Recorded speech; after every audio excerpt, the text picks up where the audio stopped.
नमस्कार। चलिए स्रोत सामग्री के आधार पर आज एक जटिल मुद्दे को समझने की कोशिश करते हैं। आज हम बात करेंगे दिल्ली के उत्तम नगर में फैले तनाव की। तो इस पूरे मामले की शुरुआत करते हैं एक ऐसी धमकी से, एक ऐसी चेतावनी से जिसने एक पूरे के पूरे समुदाय को आप कह सकते हैं दहशत में डाल दिया है। देखिए, ये जो धमकी है, ये कोई हवा में नहीं दी गई है।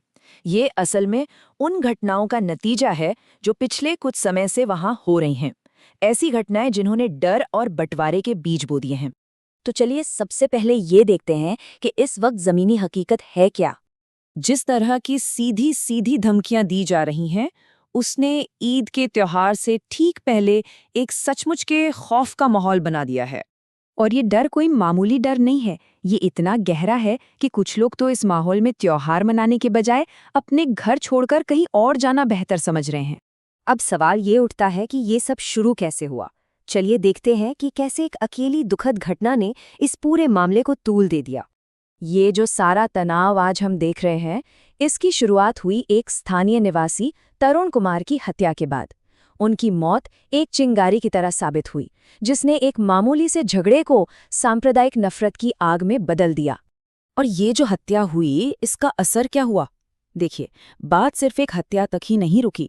ऑनलाइन तो मानो मुस्लिम समुदाय के खिलाफ एक नफरत की लहर ही फैल गई। और इतना ही नहीं, कुछ दक्षिणपंथी समूहों और प्रदर्शनकारियों ने तो ईद पर बदला लेने तक की बात कह डाली। कई वायरल वीडियो भी सामने आए जिनमें प्रदर्शनकारी सरकार के खिलाफ नारे लगा रहे थे। लेकिन इस हत्या को अगर हमें सही मायनों में समझना है तो हमें थोड़ा और पीछे जाना होगा।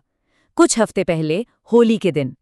तो घटनाओं का क्रम कुछ ऐसा था। देखिए, तरुण कुमार के परिवार और एक पड़ोसी परिवार में पहले से ही कुछ अनबन, कोई पुरानी रंजिश चल रही थी।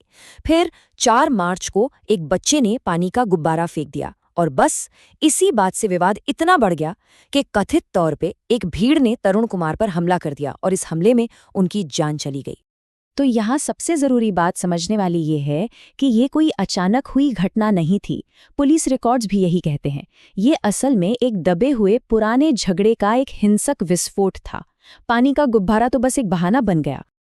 अब जब हत्या हुई और धमकियां बढ़ने लगीं, तो इसके जवाब में अधिकारियों ने भी एक बड़ा, आप कह सकते हैं, मल्टी लेवल ऑपरेशन शुरू किया। पुलिस की शुरुआती कार्रवाई काफी तेज रही। अपनी जांच के आधार पर उन्होंने फौरन कई गिरफ्तारियां की, जिनमें 14 से ज्यादा लोग शामिल थे और 2 नाबालिगों को भी हिरासत में लिया गया। ये एक पूरी रणनीति थी। एक तरफ तो मुख्य संदिग्धों को तुरंत गिरफ्तार किया गया, दूसरी तरफ सोशल मीडिया पर जो भड़काऊ कंटेंट था उसे हटाना शुरू किया गया, जिसे डिजिटल स्ट्राइक कहा जा रहा है। यही नहीं, आरोपियों के घरों के जो अवैध हिस्से थे उन पर एमसीडी ने बुलडोजर भी चलाया और पूरे इलाके में भारी पुलिस और रैपिड एक्शन फोर्स की तैनाती कर दी गई।